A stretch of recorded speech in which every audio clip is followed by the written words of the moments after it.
DD Tamil நேயர்களுக்கு அன்பு வணக்கங்கள். இன்றைக்கு ஆயுர்வேதத்தில் கோடைக்கால பராமரிப்பு பற்றி நம்ம தெரிஞ்சுக்கலாம். ஆயுர்வேதம் என்றைக்குமே ஒரு தனி மனிதனின் ஆரோக்கியத்திற்கான பல குறிப்புகளை சொல்லியிருக்கு. இதில் தினச்சரியா தினமும் கடைபிடிக்க வேண்டிய முறைகள், ருத்துச்சரியா பருவ காலங்களில் கடைபிடிக்க வேண்டிய முறைகள், அந்த அடிப்படையில் இன்றைக்கு கோடைக்கால பராமரிப்பு தெரிஞ்சுக்கலாம். ஒரு வருஷத்தை 2 மாதங்களாக பிரித்து முன்பனிக்காலம், பின்பனிக்காலம், இளவேநீர்காலம், முதுவேநீர்காலம், கார்காலம், இலையுதிர்காலம் அப்படின்னு நம்ம பிரிப்போம். இதில் முதுவேநீர்காலத்தை கோடைக்காலமாக நம்ம கருதலாம். பொதுவாகவே இந்த ஒரு பிப்ரவரி தாண்டினாலே நம்ம சுற்றுப்புறத்திலையும் உடல்லையும் அதிகப்படியான வெப்பம் காணப்படும். சூரியனுடைய வெப்பம் அதிகமாக இருக்கும். இதனால் என்ன நடக்கும் அப்படின்னா, நம்ம உடல் முழுவதும் மற்றும் நம் சுற்றுப்புறம் முழுவதும் அதீத வறட்சி ஏற்படும்.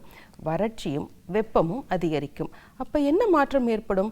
உடலில் இருக்க 3 தோஷங்களில் கபம் குறைய ஆரம்பிக்கும். உடலில் வாதமும் பித்தமும் அதிகரிக்கும். வாதத்தோட குணம் வறட்சி, பித்தத்தோட குணம் உஷ்ணம். அப்போ உடலில் வறட்சியும் உஷ்ணமும் அதிகரிக்கும். தாதுக்கள் பலம் குறைந்து காணப்படும். இதனால் எல்லா ஜீவராசிகளும் மனிதன் உள்பட அனைவருமே பலம் குறைந்து சோர்வாக இருப்பாங்க. உடலுடைய செரிமானமும் மிகவும் சோர்வடைந்து பசிக்காது. அதனால தான் வெயில் காலத்தில் நம்ம தண்ணி குடிச்சிக்கிட்டே இருப்போம். பசிக்கலை நிறைய பேர் சொல்லுவோம். அப்போ எப்படி உடம்பை பாதுகாக்கிறது? என்னென்ன மாதிரியான நோய்கள்? அடிப்படையில் இது வாதமும் பித்தமும் அதிகரிக்கின்ற காலம். அப்போ என்ன பிரச்சனைகள் வரும்?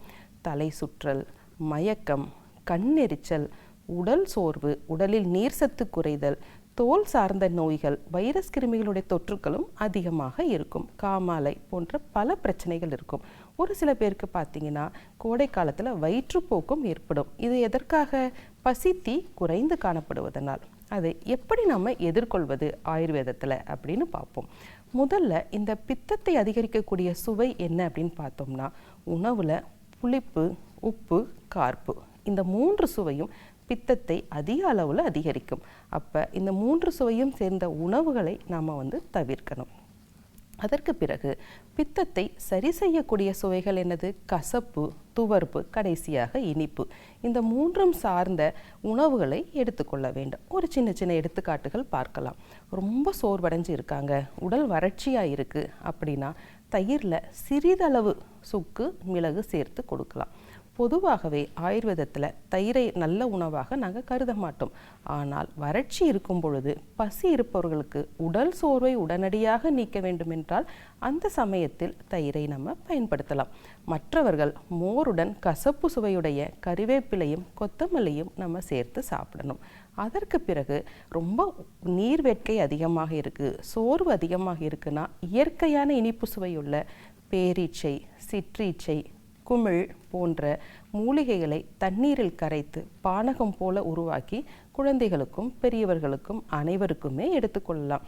இதனால் நீர்வேட்கை தனியும், பித்தமும் சரியாக சீராகும். இதன் பிறகு நமக்கு ஷடங்க பாணியம் அப்படின்னு ஆயுர்வேதத்தில் ஒரு மருந்து சொல்லியிருக்காங்க. இது ஒரு அருமையான மருந்து. இதில் என்னென்ன இருக்குது அப்படின்னா, கோரைக்கிழங்கு, வெட்டிவேர், விளாமிச்சவேர், பற்படகம், சந்தனம் மற்றும் சுக்கு இருக்குது. இதை ஒவ்வொன்றும் ஒவ்வொரு செயலை செய்கிறது. கோரைக்கிழங்கு உணவை நல்லா செரிமானமாக்கும், பற்படகம் காய்ச்சல் வராமல் தடுக்கும், சுக்கு செரிமானத்தை சீராக்கும். இதை நம்ம தண்ணீரில் காய்ச்சி குடித்தோம்னா வெயில் காலத்தில் வருகின்ற கிருமி தொற்றை நம்ம பெருமளவில் தடுக்கலாம். அதற்கு அடுத்தபடியாக குளிப்பதற்கு சந்தனம், வேப்பிலை போட்ட தண்ணீரை குடிக்கலாம். எதையெல்லாம் செய்யக்கூடாதுன்னா, கண்டிப்பாக உடற்பயிற்சி செய்யக்கூடாது, வெயிலில் அதிக நேரம் இருக்கக்கூடாது, உணவுகளில் தாங்க ரொம்ப முக்கியம். மீன், முட்டை, கோழிக்கறி, கொள்ளு, பூண்டு, இஞ்சி போன்ற உடலை சூடாக்கக்கூடிய உணவுகளை தவிர்க்க வேண்டும். பகலில் நன்கு உறங்க வேண்டும். இவ்வாறு உடலையும் மனதையும் திடமாக பார்த்து கொள்ள வேண்டும். உடல் மொழியை அறிந்து, ஆயுர்வேதத்தை அறிந்து பின்பற்ற வேண்டும். நன்றி.